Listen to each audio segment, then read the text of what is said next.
Tonight, sometime around 3 in the morning, there's a good chance you're going to open your eyes in the dark for no reason you can name. You'll reach for the time, not really wanting to know it. You'll feel that small drop in your stomach when you see it, and then you'll lie there and call it a problem. Almost every ancestor you have would find that reaction bizarre. Not the waking up, the panic about it. For them, this hour wasn't a failure, it was the appointment. Here's the thing nobody mentions. For almost all of human history, nobody slept the way you were going to try to sleep tonight.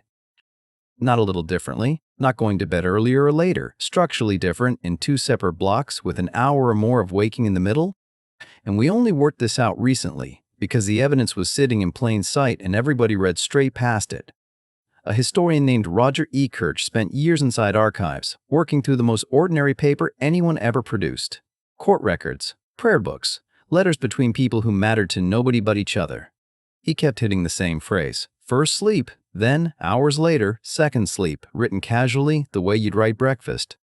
He didn't find it once, he found it hundreds of times, spread across centuries, in different languages, written by people separated by whole countries who had never heard of each other.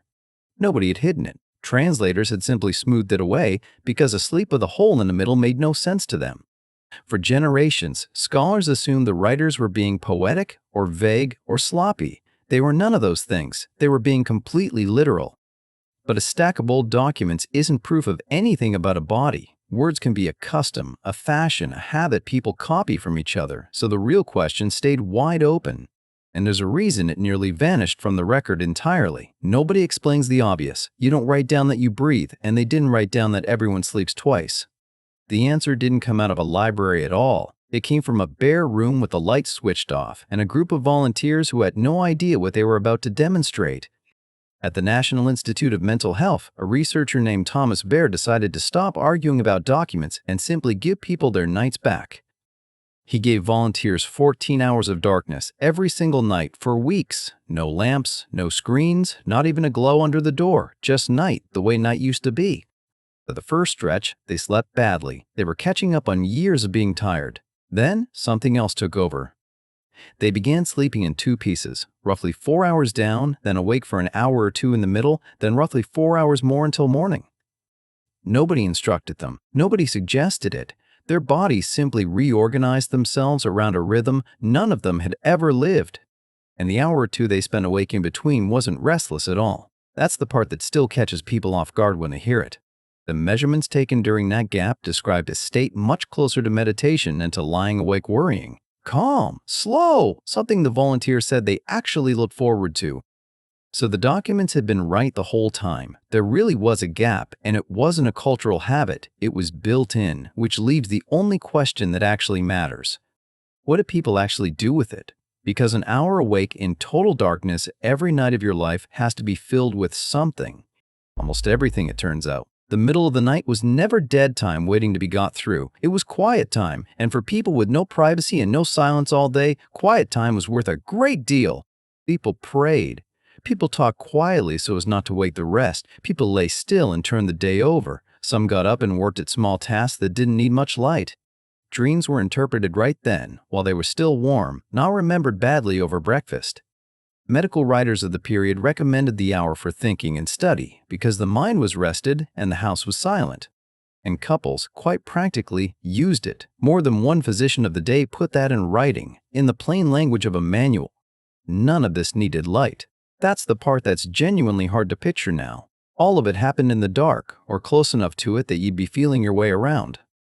And the dark outside the shelter was not neutral ground. For most of history, the night simply wasn't yours. You stayed where the fire was, and you stayed until morning. Which brings us to the fire, because the fire is why any of this was survivable in the first place.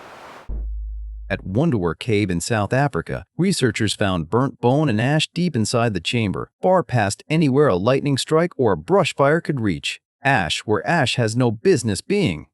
It suggests people were keeping fire alive inside a shelter an extraordinarily long time ago, long before our own species existed. Before that, night was simple forfeit. You found somewhere high or hidden, you went still, and you waited for the sun.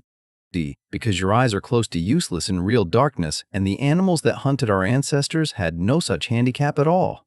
Fire redrew that line. It made one small circle where the dark simply stopped, and inside that circle something appeared that had never existed before, hours you could use after sunset.